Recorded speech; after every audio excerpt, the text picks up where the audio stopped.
Hey, Stone.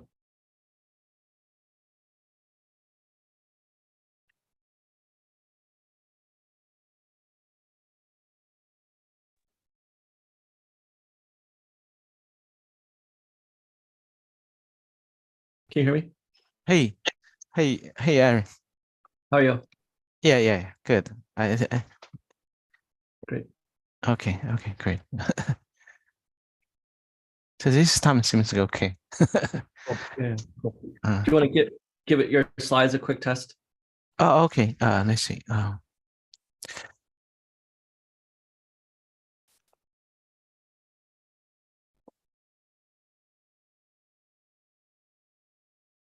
me see. Oh, okay.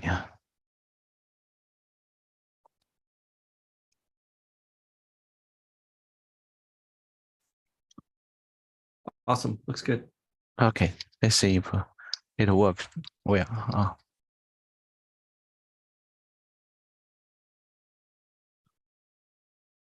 It's fine, huh? Yeah, looks Good. good. Okay, great. You'll be the second speaker today. Yeah, I see. Mhm. Hey, Aaron. Hey, Guosong. Good to see you. How are you? Can you test your slides? Yeah, sure, I'll do that. Thanks for coming. Thank you for the invite. Yeah.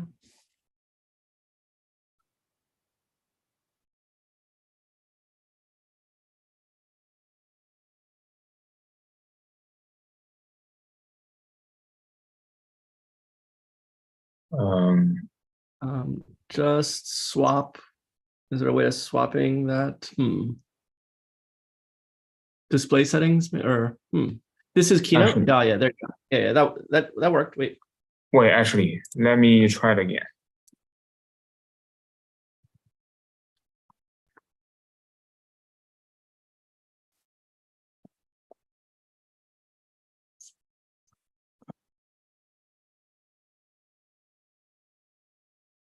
So now,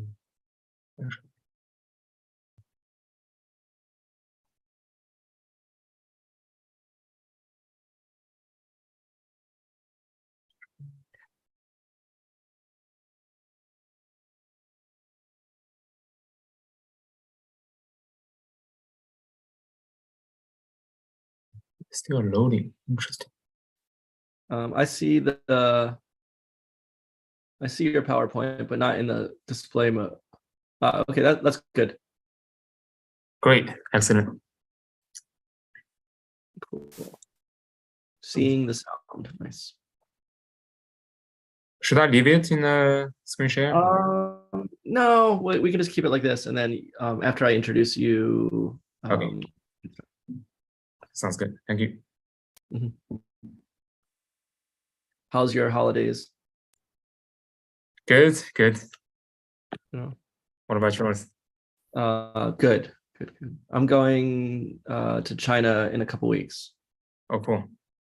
For the New Year? After New Year. After New Year. Yeah. Looks like you're in your office. Yeah, I'm in the Beckman Center. Oh, I see. Nice. Yeah. Where is your office? The Wusai. Oh, nice. Oh, cool. In the neuro part? Neuro part, yeah. The Which south side, yes. Which groups, like who's your neighbors? Tony West-Corey, Julia Karschmidt. Oh, cool. And Todd Coleman. Okay, I don't know the last. What about Anne Brunet? Yeah, she is further down on the east wing. Okay. Yeah. Cool. Yeah, that's a good lab space. Yes.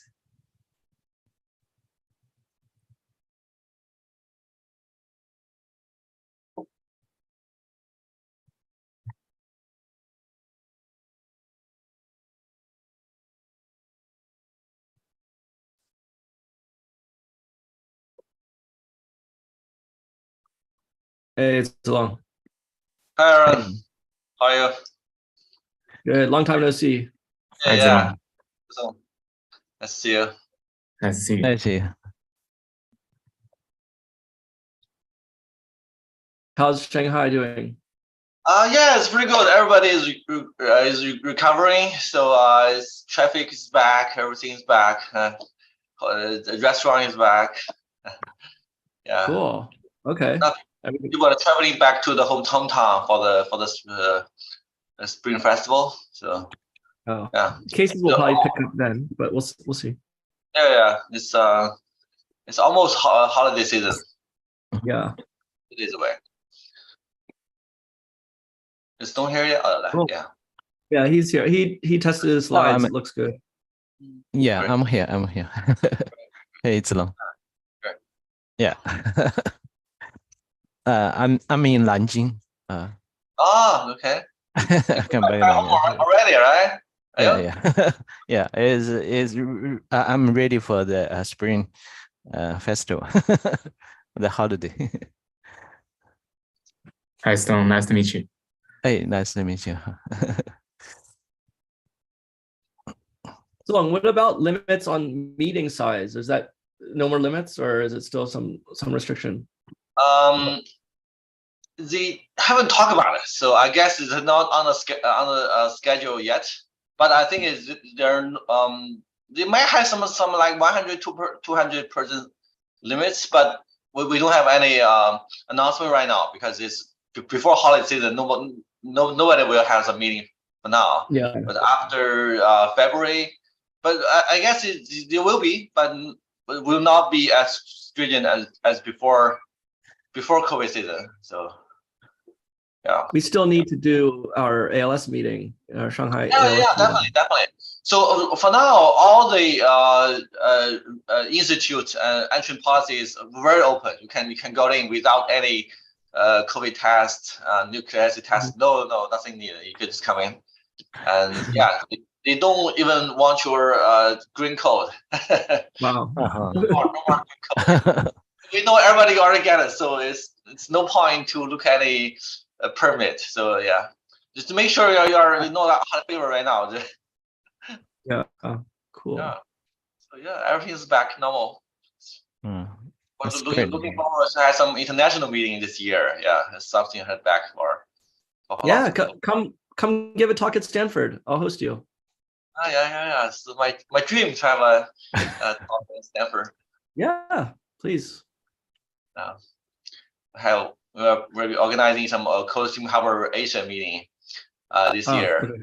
So hopefully we can put it through. Mm-hmm. Yeah, that'll be good. I think we should do the ALS meeting in March or April. April, yeah. The people talk about some second wave or something, but I think it's fine. Give it a couple months, we're fine. Yeah. Mm-hmm. For the college campus, you still have sometimes has some students, but after spring season, I think it'll be fine. Yeah. But as long as the meeting site is not within the campus, I think, yeah. Yeah, we'll figure something out. I'll be back in 2 weeks. Oh, okay. 2 weeks. Okay, right after the festival. Yeah. Maybe we get some. We have some new. We will invite you to Songjiang, the new site. Okay, sounds good. The laboratory space is still on the working, so we just invite you March somewhere to get along with the new faculties here. Cool. Yeah, that should be good.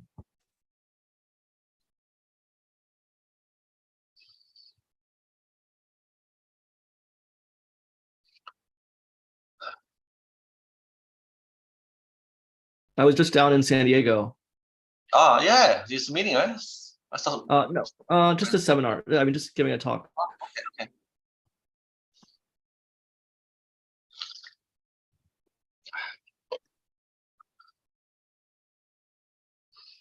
It's been raining for 2 weeks straight here in California, which it never rains. Oh, Southern California? No, all California. Oh, okay. In San Diego, for time it didn't rain for half a year. I still remember. Yeah.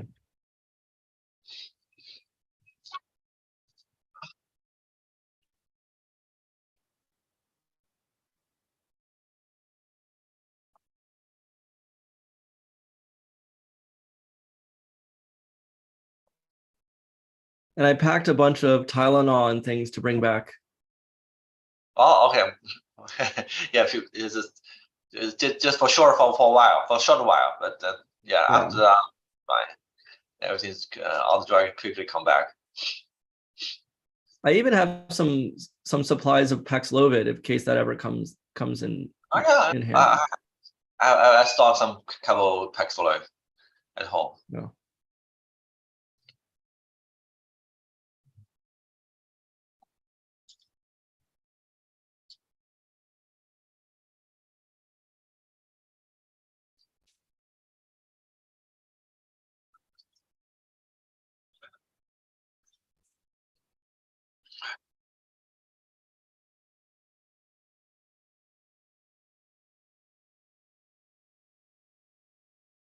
And we have to get our Friday night Shanghai thing going again once I get back.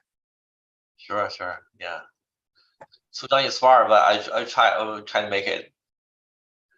How far is it from Jinchao? You like two directions, No, opposite direction. 20 miles away. But 20 driving is miles. fine. Yeah, but Okay. driving in like almost an hour, you without traffic. Okay. I remember that one time you drove, but then because we were drinking, you had someone else drive your car back. Yeah. Some driver took me. All right.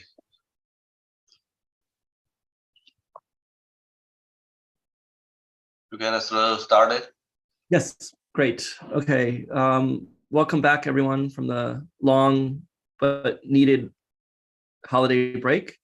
And as everyone's getting back into the swing of things, it's great to start off the year with more Neuro Zoom talks. We'll keep bringing exciting neuroscience. Please let Zalong or me know if you want to present your research. We're always looking for new speakers. Next week, because of Chinese New Year, we'll take off, but then we'll be right back at it on the following week. So stay tuned. And now it's a great pleasure for me to introduce our first speaker, Dr. Guosong Hong. He's an assistant professor at Stanford University, one of my colleagues. He obtained his bachelor's degree in chemistry from Peking University, one of the top 2 universities in China.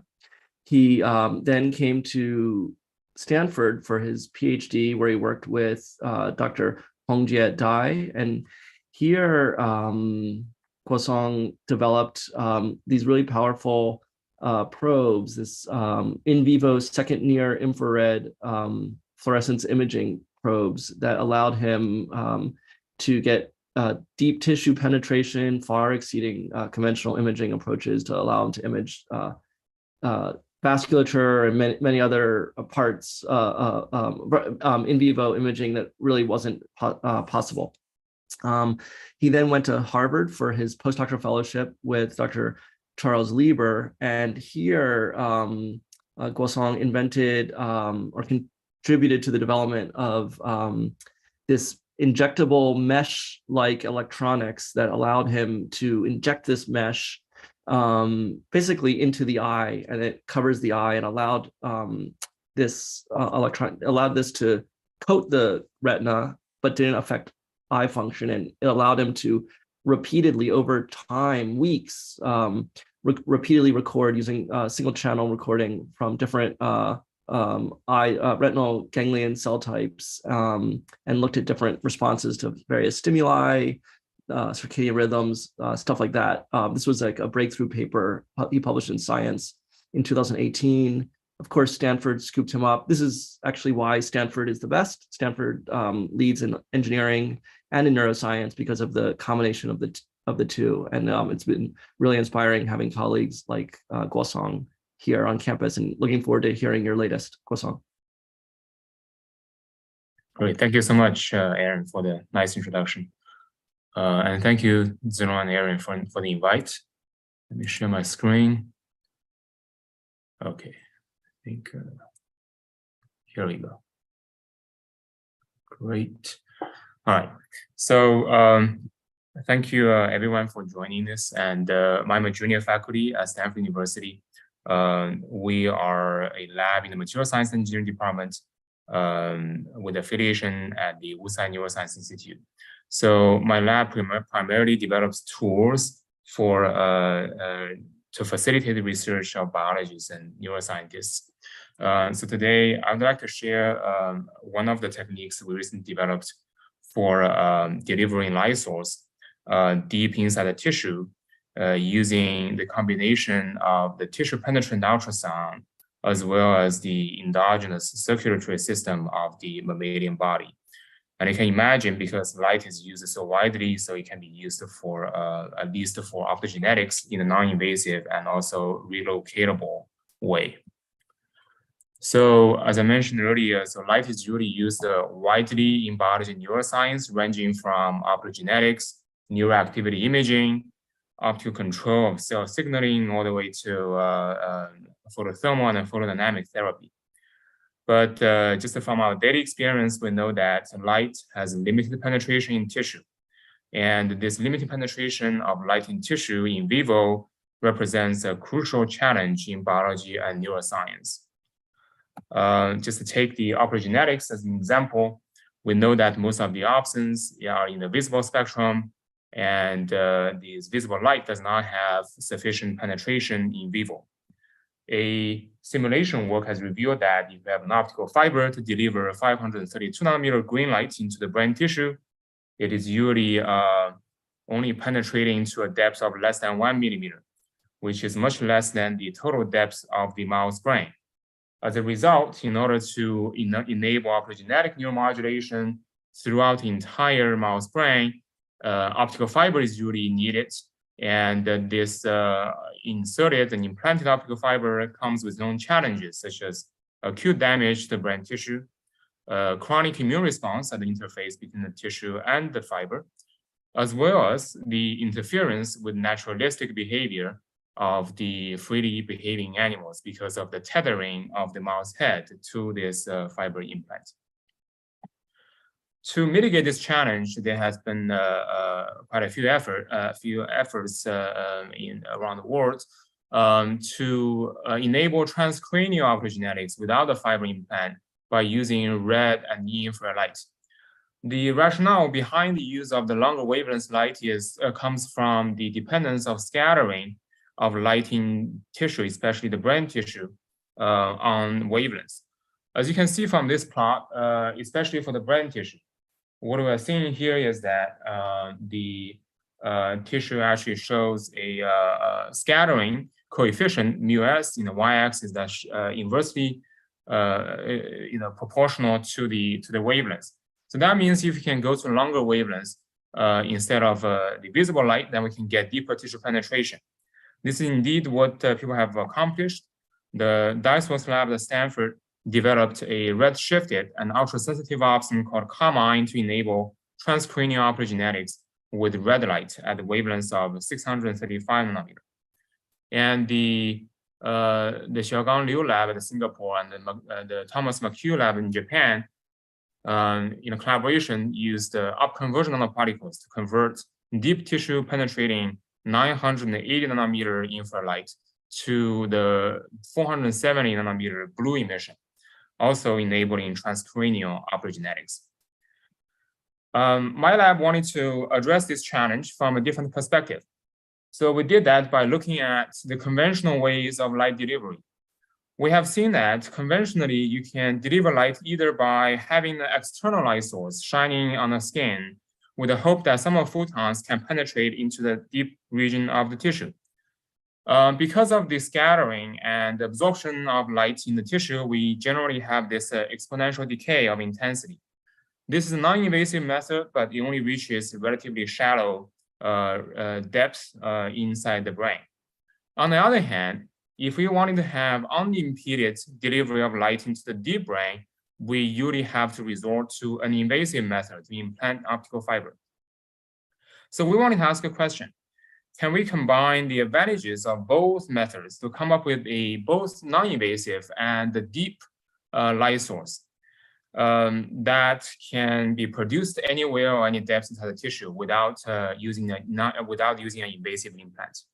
So we resorted to ultrasound because ultrasound, as you can see from the comparison at the bottom, 1 megahertz ultrasound can have over 10 centimeter penetration depth, thus enabling ultrasound to be used in medical diagnosis and imaging in the human body versus light with less than 1 millimeter penetration in the visible spectrum. However, ultrasound in particular does not produce light emission directly inside the biological tissue. So we wanted to find a transducer based on material science advances to convert sound into light, thus realizing seeing the sound, as I put at the beginning in the title of this talk. So one of my first students, Sean, he graduated from Fudan University with a bachelor's degree. He is completing his PhD here at Stanford.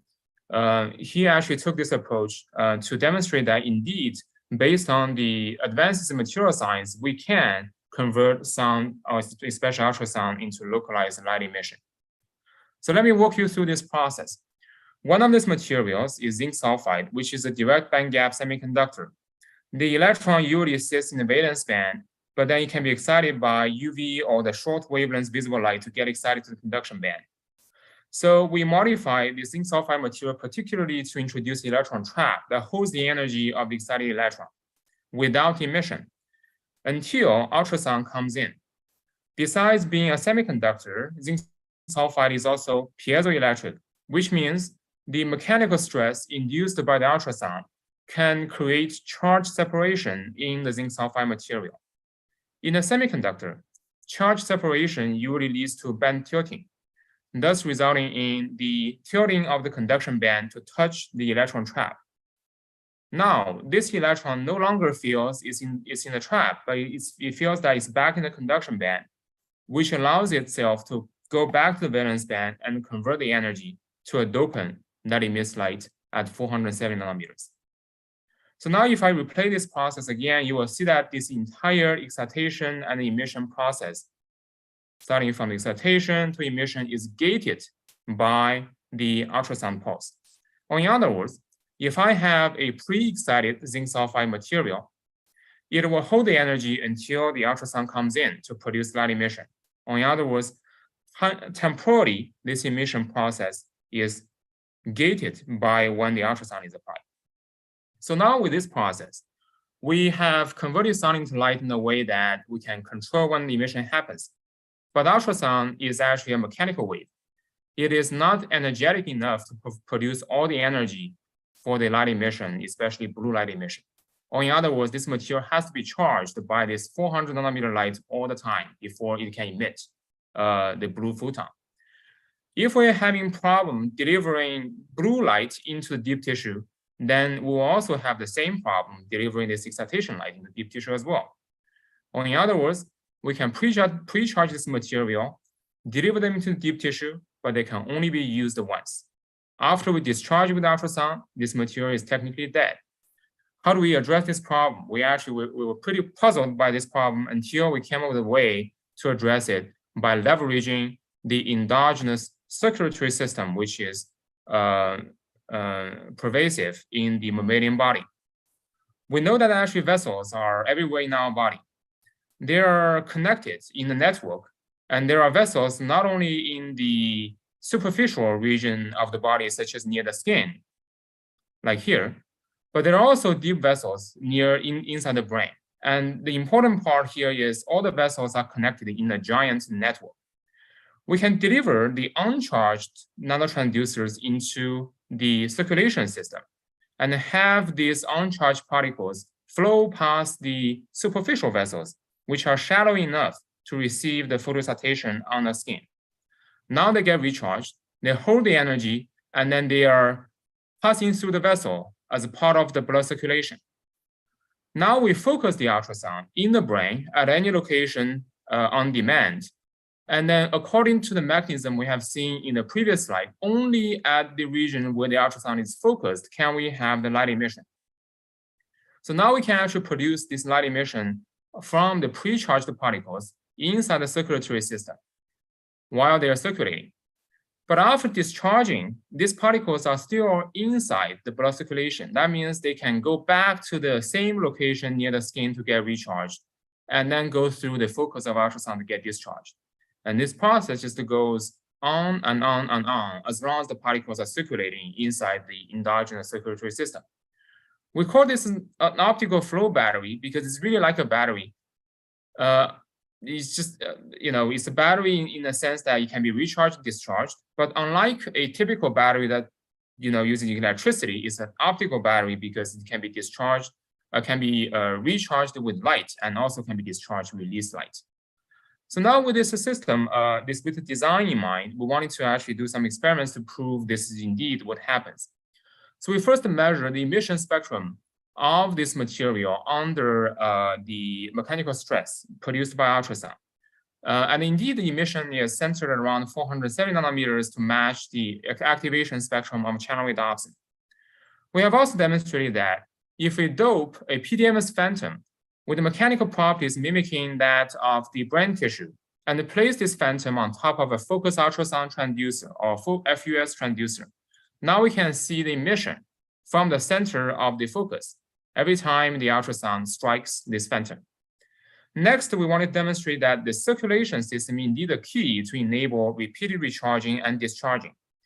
We have made an artificial circulatory system with a closed loop of the tubing. Here we use the peristaltic pump to mimic the heart. We use an LED on the left-hand side to mimic the recharging, and then we use the focused ultrasound transducer to discharge the particles.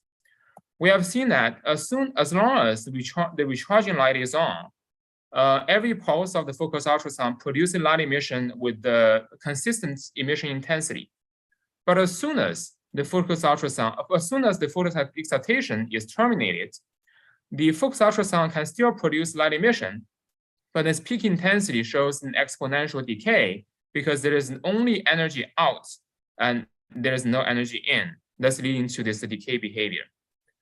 And then with this, we have also demonstrated that not only can we produce these mechanominescent fluids with an emission at 470 nanometers, but we can have the emission on the focused ultrasound spanning the entire visible spectrum to match the activation spectrum of opsins. So now we can actually have the combination of different fluids to use ultrasound to control not just channel rhodopsin, but also some inhibitor opsins such as the heterorhodopsin. And this would cover the spectrum of all different opsins in the visible spectrum. Another important factor to consider is, since optogenetics is a relatively fast process, we wanted to maintain this fast temporal response of optogenetics. We have measured the latency times, which is based on the bottom row of this slide. What you can see here is the latency times, which is defined between the time when the ultrasound is turned on and when the light is emitted from the circulating mechanominescent transducers, is less than 10 milliseconds. This latency time is on par with the response of most of the opsins in response to light, thus confirming that our system can be adapted readily to enable optogenetic neuromodulation without compromising the fast temporal response time. Besides the temporal response, we have also characterized the spatial resolution of the light emission. We know that with the implanted optical fiber, we usually can get a spatial resolution on the order of hundreds of microns. That's the diameter of the optical fiber. Now from these pictures, we're actually looking at the liver, the mouse liver, which is also a highly vascularized organ. And we're looking at is when the focused ultrasound is turned on, we can see this light emission spot with the full width half maximum, also on the order of 300 microns, on par with the size of an optical fiber. Therefore, our approach is similar in terms of spatial resolution to the conventional optogenetics, but we don't really have this physical implant, and all this light emission spot is produced virtually by focusing the ultrasound inside the soft tissue. Now, with all these characterizations, we moved on to perform in vivo animal experiment.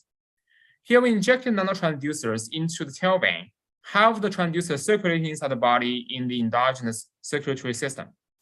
When the particles pass through the skin in the neck, where the skin is relatively thin, we recharge these particles with the 400 nanometer light.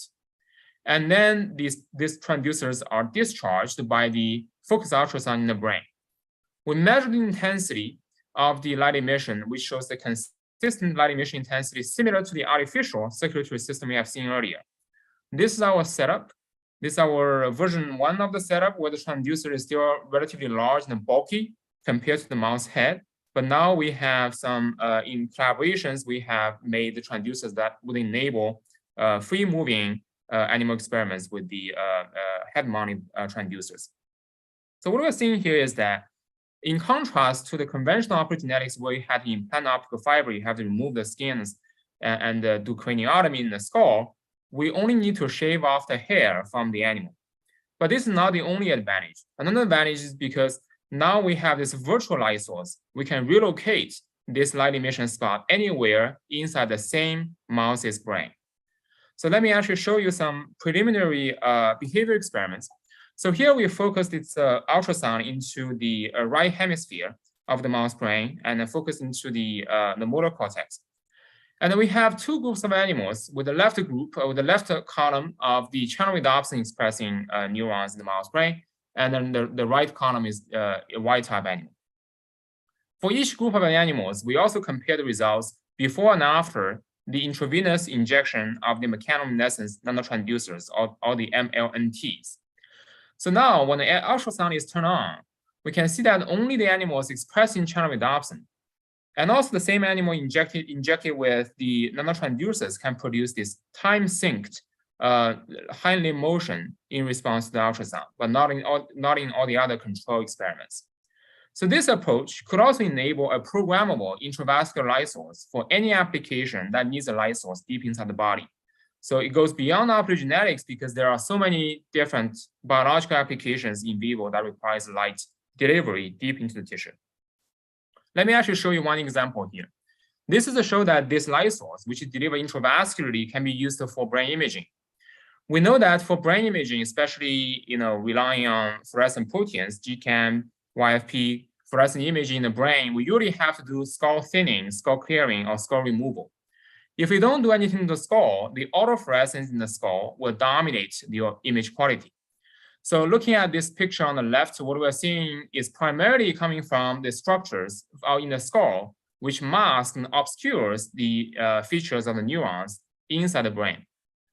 And this, we argue that this really comes from the geometry of this imaging setup. The excitation light comes from the outside. It is using an external excitation, and the skull is the first barrier that excitation light has to go through before it reaches the deeper brain region. And then thinking out of the box, wanting to ask a question: why can't we deliver the light source from inside the vasculature, thus having an inside-out light source instead of outside-in light source, to eliminate the autofluorescence coming from the skull? So now, using the same nanotransducer idea, we actually can look at the same animal's brain by delivering and using this nanotransducers inside the vasculature. So the same animal's brain actually exhibited the distribution of the neurons instead of the features in the skull by having the excitation coming from the inside rather than from the outside. I would also like to highlight that although the previous demonstration of the sound optogenetics using this intravascular light source is based on inorganic nanoparticles such as zinc sulfide, we now, in collaboration with the Evan Wang's group at UT Austin, we have demonstrated a liposome-based intravascular light source. Liposome nanoparticles with diameter of 100 nanometers contain a sound sensitizer molecule that can convert ultrasound into reactive oxygen species. These ROS species are confined within the liposome that readily convert nanomolecule that converts this ROS into light emission. So we have demonstrated that this can be used for optogenetic experimenting in the live animals as well in the non-invasive manner. So this is in collaboration with Evan Wang and led by his group at UT Austin. So now, in collaboration with the Xiaoke Chen's lab and the Kim Bus-Pauli's lab at Stanford, we are actually now demonstrating this approach is not just eliminating the invasiveness of optogenetics, conventional optogenetic fiber implantation. It is also enabling scanning optogenetics via this intravascular light source. Because ultrasound does not really involve any physical implant, we are basically producing this virtual light source at any location and any depth inside the mouse brain at any time. And this allows us to achieve rapid brain-wide scanning optogenetics in a way of different brain regions, allowing the dissection of each brain region's specific contribution to a specific brain function on the animal's behavior with a much higher throughput in the same group of animals instead of using different animals with their brains implanted with fibers only in 1 or 2 regions at a time. So then we can imagine that we can perform either sequential or simultaneous activation of multiple brain regions in the same animal and ask a question how the behavior or the brain function would change as a result. And I hope to share more data with you on this relocatable scanning optogenetics using this virtual light source in the future. Besides this technology development, our lab also does some other developments that I don't have time to talk about today. One of them is to use the near-infrared light, which is much deeper than the visible, to activate the deep brain neural activity with neuron type specificity. And this work has been published last year in Nature Biomedical Engineering. And we're also developing other neuromodulation methods based on radio waves. Compared to visible spectrum or infrared spectrum in the electromagnetic spectrum, radio waves we know actually are everywhere in the world now for telecommunication. It turns out that actually it is also possible to use these deep tissue penetrating radio waves for neuromodulation as well. These results have not been published, and we hope to share more of that with you in the future as well. So lastly, let me thank the students and postdocs who did the work I presented to you today, and my collaborators, especially Xiaoke Chen, Stanford, and Kim Party here at Stanford as well as Evan Wang, UT Austin. And I'd also like to thank my funding sources, and thank you all for your attention, and I'm happy to answer any questions you may have. Thank you. Thanks so much, Guosong. Awesome talk. We're up for questions. Anyone? Hello, Guosong, can you hear me? Yes. All right, this is Lei from Hong Kong. Nice work.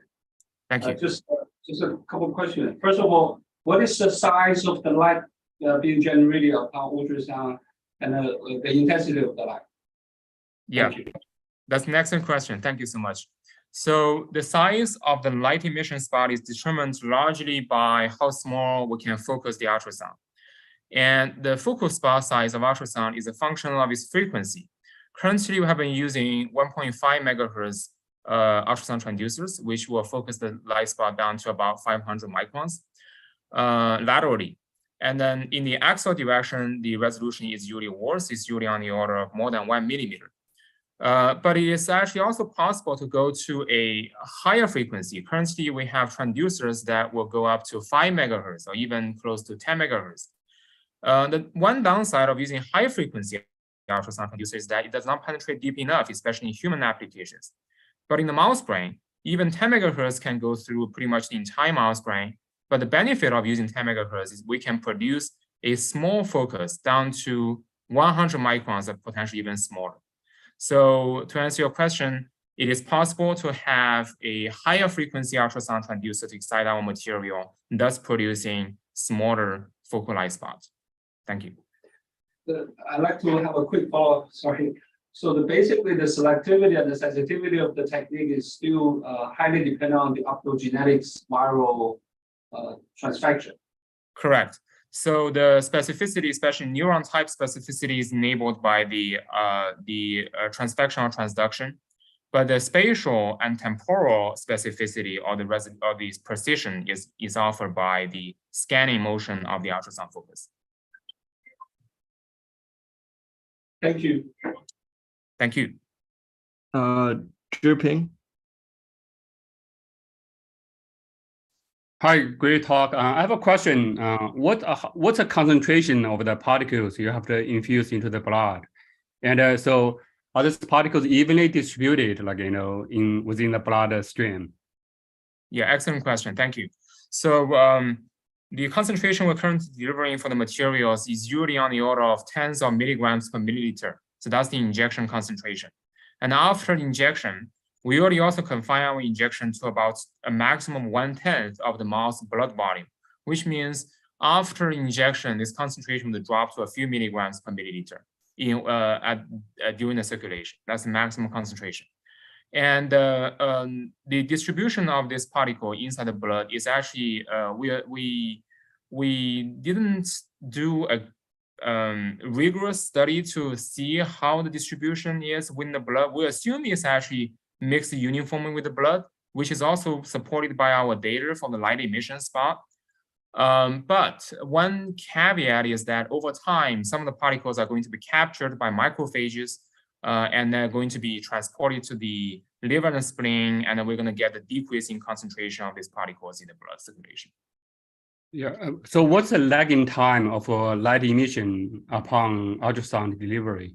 Yeah, that's also an excellent question. We did a characterization. The delay time is on the order of a few milliseconds. So as soon as we turn on the ultrasound, assuming the particles are already inside the blood vessel, then we see the emission within 10 milliseconds.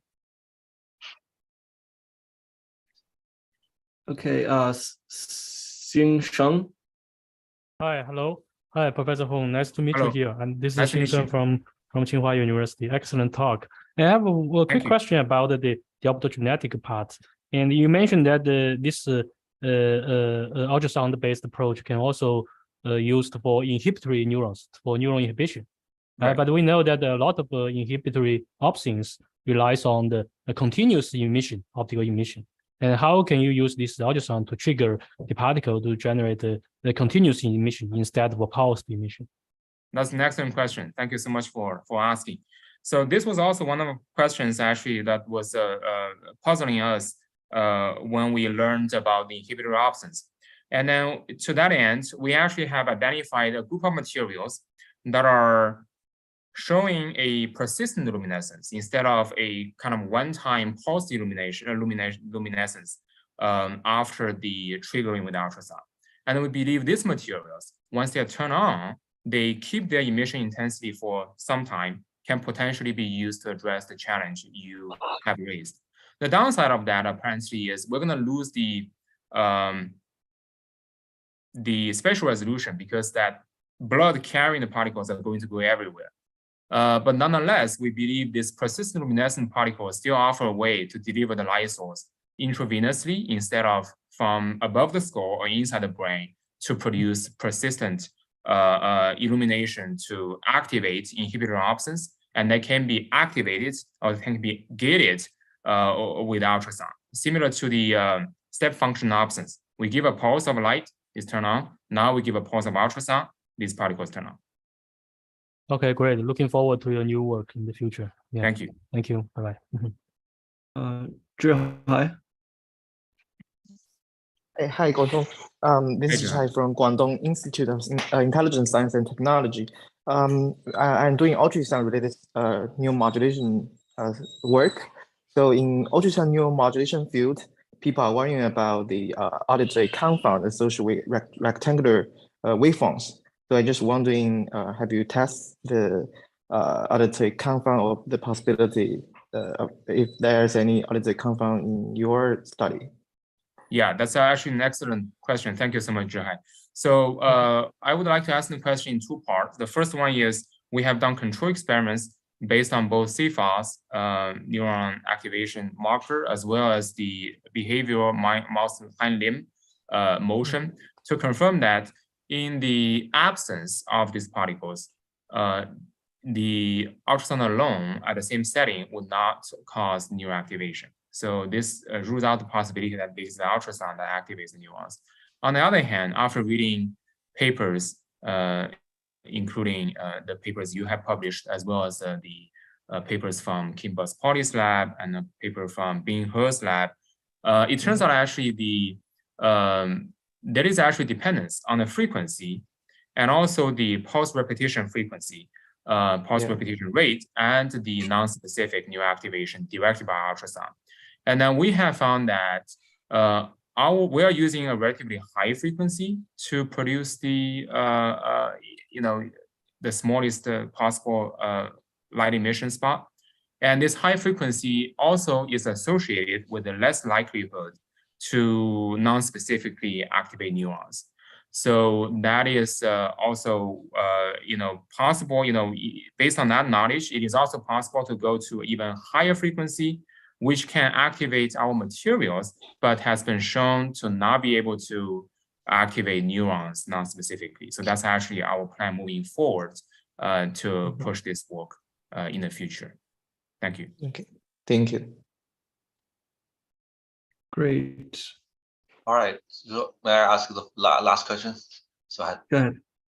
great. So amazing talk, Guosong, as to see such an innovative approach. So I quickly picturing a scenario where it may make some interesting observation. So have you tried it on the marmoset? No, we haven't. Yeah, that's something I may imagine will size as large as rat, and you can now you using the AV cap virus, you can inject it through the intravenous injection, kind of stretching all over the brain. But I had a comments though. So in order to manipulating the neural activity in the brain, you might want to targeting the inhibitory neuron. So for the tryndopsin, we had some promoter to working on it.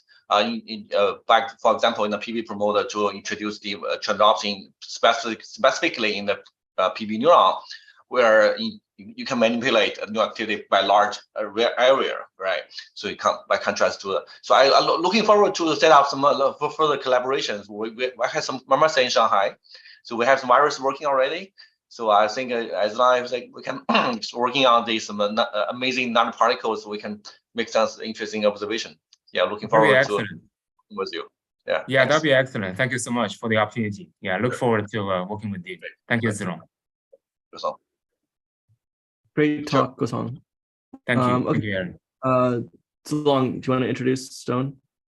Sure. Yeah, Stone was a speaker a couple of months back, but due to internet issues, the talk was interrupted. Now we're coming back to Stone's talk. So Stone has got his bachelor's degree in Nanjing University. Sorry. And also, he got the PhD from Georgia State. After PhD, he went to Roger Nicole's lab to training as a hardcore electrophysiologist to study the snaps. Particularly, you can guess is glutamate receptors, particularly AMPA receptors. So Stone come back to China, set up his own lab in Nanjing University. In the beginning, after a few years, he moved to Guangdong, to the Guangdong Institute of Intelligence Science and Technologies, the GIIST. Now he will talk about his recent discovery, the old topic, but the new discovery, AMPA receptors in LTP and cognitive disorders. Welcome, Stone. Thank you, Zilong, for this nice introduction, and I'm very happy to introduce some of our work. Is it that sound okay this time? Okay. So thank Guosong for this nice talk and a very this very new, brand new technology, and my work here is somehow very some small story, two small story.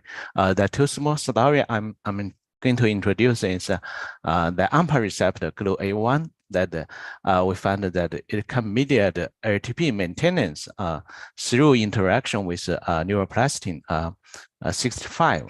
This is adhesion protein, and the other is the AMPA receptor GLUA3 subunit. We found it can promote aggressive behavior in human, and both these stories are published recently. So let me briefly introduce the LTP. That this well-known Hebbian rule that Donald Herb raised times ago, and that he believed that the neurons that fire together will wire together. This basically says that neuron has the capability to have some plasticity to recollect and make this network. And the first phenotype observed is the LTP that actually at the beginning was by Bliss and Noma, and found that is the rapid hippocampal CA3 neurons when it receives tetanic stimulation, and it can have a long-time enhancement in synaptic transmission. This I show actually the CA1 neuron, but the CA1 neuron become the CA3 projection to CA1. This synapse becomes a model for understanding LTP later, and this basically for many years study. Now we believe that LTP in the CA1 neuron is mostly a post-synaptic mechanism was raised, and that basically says that MDA receptor, after the neuron become depolarized, the MDA receptor is somehow become active because the magnesium blockage was released by the depolarization, and then keratin can enter the spine through this MDA receptor, and then have many these biochemical reactions. And the final result is that AMPA receptors either inside the spine or parasynaptic side, and can enter the postsynaptic sites and become then more AMPA receptor enter the sites, and then you can see that bigger response in the synaptic transmission. So that basically explain the LTP. Now we know that AMPA receptor plays such a role that it basically carries this LTP, and then how this AMPA receptor doing this work, and a group by Dr. Manning, Robert Manning, and this published in 2001 Cell paper, and we know that another the first author is Songhai Shi. They introduced this GLU-A1 and GLU-A2 into the slice culture, and they found that GLU-A1 and GLU-A2 have basically different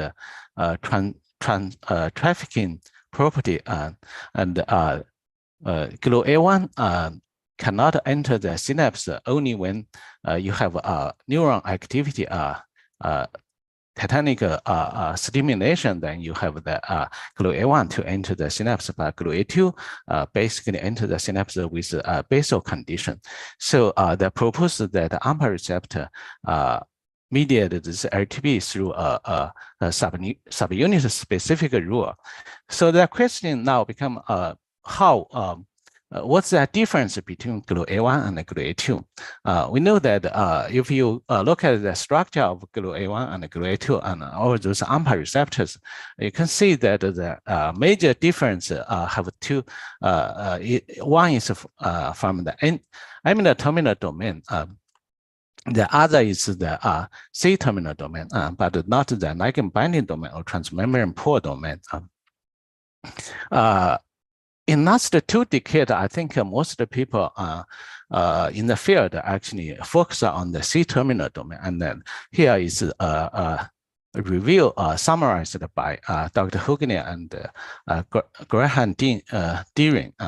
And their summary, the summaries are all those like 20 years study on this C-terminal domain, and a lot of post-translational modulations.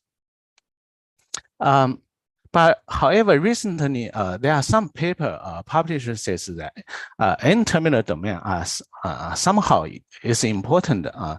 For example, this Pina's paper says that subunit specific rule for AMPA receptors actually may depend on the amino-terminal domain, and also Dr. Inga Grieger in Cambridge also raise this have same observation. Basically, in this study, the remove all those AMPA receptors, the endogenous AMPA receptor, and replace it with GLUA1, GLUA2, or GLUA1 without ATD or GLUA2 without ATD. They found this difference between GLUA1 without ATD and GLUA2 without ATD. So they conclude that the difference of GLUA1 and GLUA2 in synaptic transmission and RTP relies on the RTD domain. We actually did some of this study and found that RTP maintenance may be really depend on this GLUA1 ATD. So first, we briefly introduced this single cell genetic manipulation in neurons. We use the Cas9 technique to delete all the AMPA receptors in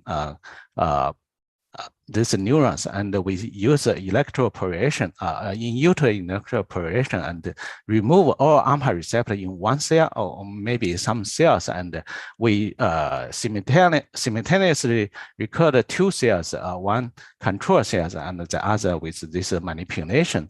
And we can see in panel D that AMPA receptor mediated synaptic transmission are basically deleted, removed. And also when we induce RTP, of course, you don't have any effect because the transmission is gone. Now we put back in GLUA1 and we see that RTP is fine. And in panel B, you see that basically the transmission is okay. But if you put back GLUA1 without ATD, then you have some small transmission, but RTP is gone, is totally impaired. So this basically have the same observation as Roger Nico. We think there's a problem because this one has very little transmission. Probably GLUA1 without ATD cannot traffic to the synapse. So we put back some ATD. We use the GLUA2 ATD here. And we see this chimera protein has a very good transmission and panel F, but we do see a new phenotype is that we see the initial potentiation when RTP induction, but the RTP cannot be maintained. It disappeared very soon. So we think maybe the GLUA1 ATD has some specific role in RTP maintenance, and we think maybe GLUA1 ATD has some binding pattern that actually is important in this process. We use ATD, GLUA1 ATD to fish out what is binding pattern, and indeed we find one protein called neuroplastin. This is an adhesion protein. It has a single transmembrane domain. It actually has two isoforms resulting from the splicing difference. And this single transmembrane short CTD and bigger extracellular domains. The MP65 has additional IG1 domain because we think this probably is important. With biochemistry, we see that MP65 and GLUA1 really interact with each other in the brain. We did some biochemistry. We have some conclusion that MP65 bind GLUA1, but a lot of GLUA2 and A3 is specifically bind GLUA1. And this MP65 bind GLUA1 ATD, but not GLUA1 without ATD. The MP55 doesn't bind GLUA1. Finally, the MP65 colocalized with GLUA1. So how about remove this molecule from the brain, from neuron? We use CRISPR-Cas9 to delete neuroplastin, the gene, and we see basically the same phenotype. We see that initial potentiation, but the LTP cannot be maintained. LTT is not an effect, and also. When we replace endogenous AMPA receptor with GLUA1, that LTP cannot be maintained. Then we do some rescue experiment. We put back MP65, the LTP is rescued. MP55 doesn't work. Now the C terminal doesn't play a role, and even the transmembrane domain and the C terminal together can be replaced. So mostly depend on the extracellular binding motifs. Come back to the original GLUA2 mediated LTP. We can see GLUA2 mediated LTP. It doesn't depend on the ATD domain, and also doesn't depend on the neuroplastin. So I think this is somehow artificial. Our conclusion is that we basically think that after LTP induction more AMPA receptor into the synapse, it requires the MP65 to bind and anchor the receptor to synapse. If we without this protein, the AMPA receptor will go away anyway. I think this is somehow important because we think this MP65 in synaptic cleft may have some link to presynaptic terminal, so that may explain the Hebbian rule somehow. That's maybe our future work. The other work I'm going to introduce is GLUA3. And this AMPA receptor, AMPA receptor recently have been linked to many diseases. We actually observed a phenotype. We see that GLUA3 knockout mice, because GLUA3 is linked to X chromosome. We see this knockout mice in male, sorry. All those knockout mice have they're fighting together. They're fighting. If you don't interfere, it finds death. They have really more aggressive than the control mice, and we see this phenotype may actually relate to the middle prefrontal cortex. We rescue GLUA3 in this area, and we see they're fighting this. They're fighting much less. Our idea is that if in mice without this protein, the mice become aggressive. But how about the human? That's our question. So we try to find human patients with a mutation on this gene, and we actually find many patients in Europe, and we actually identified 4 patients that are carrying GLUA3 mutation, and they have some phenotype like aggressive outburst, so they cannot control their temp, and this actually there are 3 family and 2 mutations.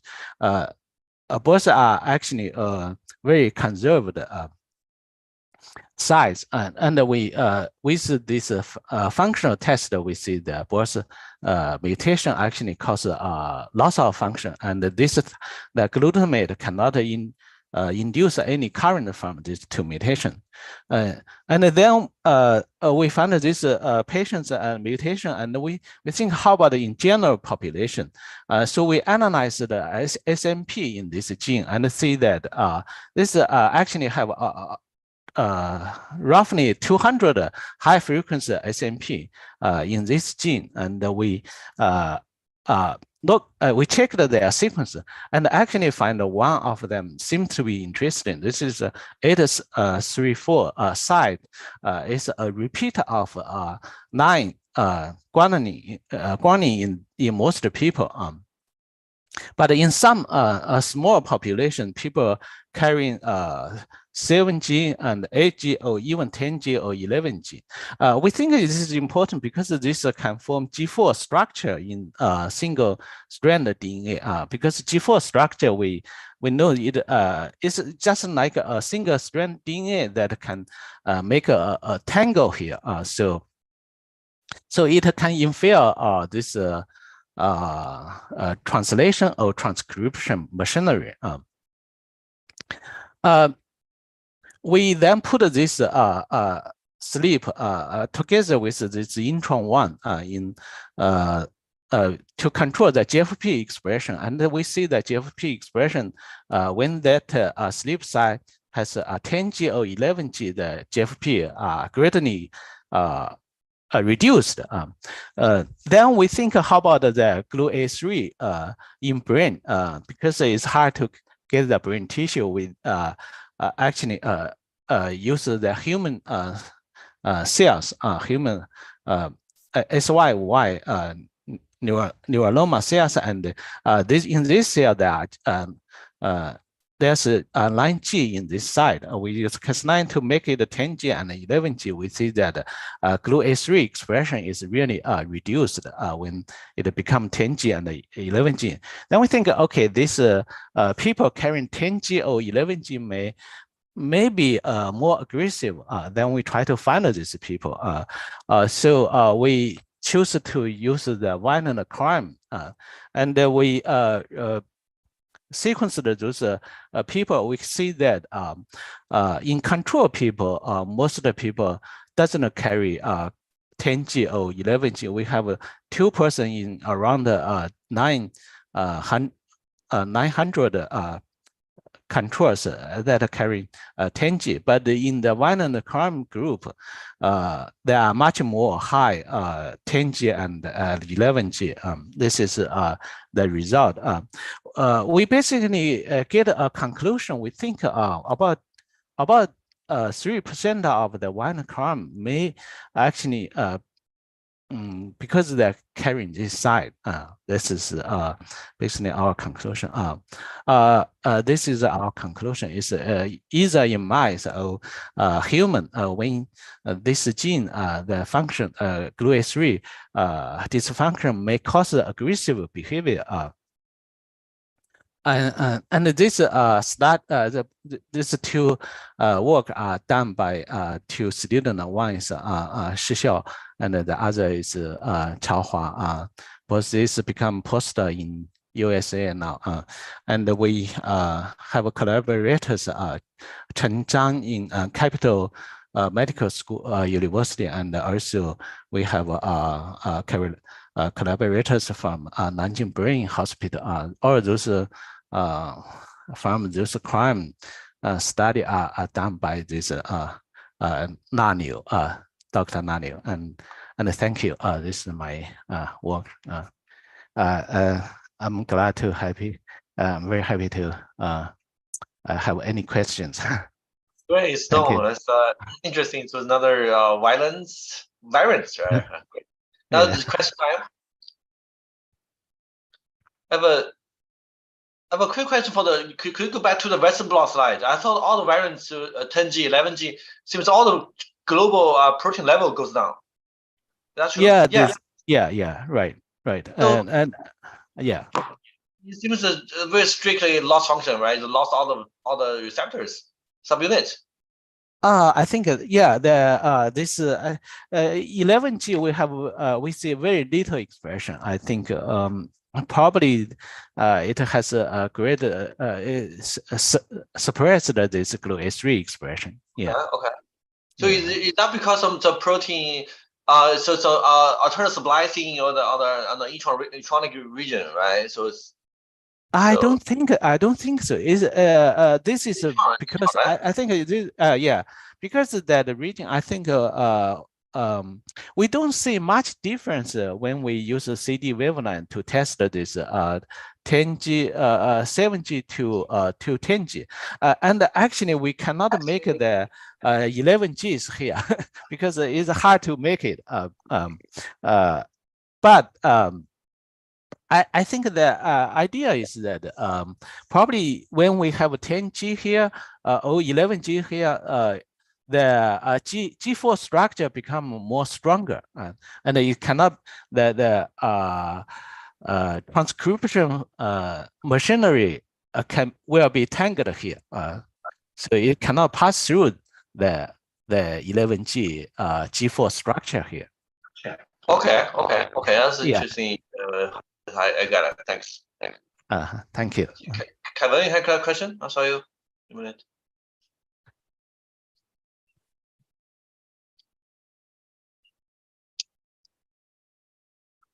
Any more questions?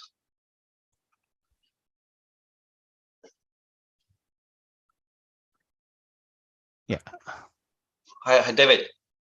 I have a quick question. So one thing that you might expect if you have poor AMPA receptors stabilization on this post-synapse is that the cell might overall express more AMPA receptors. Do you see that either with immunofluorescence or maybe Westerns in a cell? No, that Yeah. simple answer is no. We did check if we didn't check the Western because we didn't have that neuroplastic knockout animal. But we checked I think we checked the RNA expression, RNA level, mRNA level. It doesn't change. So neuroplastic itself doesn't change the AMPA receptor expression level, I think. But we do see that basal transmission is somehow reduced a little bit without neuroplastic. Okay, thanks. Thank you. Okay. Maybe last question for the. It's hard to mimicking the intronic mutation in mice, right? So I was curious about what happened. Is having animal. Well, yeah. I think this is very important. We didn't make the animal because neuroplasticin is adhesion molecular. I'm sorry for this for 10G 11G. Okay. See what's increasing the anxiety behavior. Okay. This is a very good question because this SMP is not existed in mice. So we don't have, because it's in intron. We only find this 10G 11G. I think in Great Apple. I think. Could you just knock it out, right? Because it's lost function, right?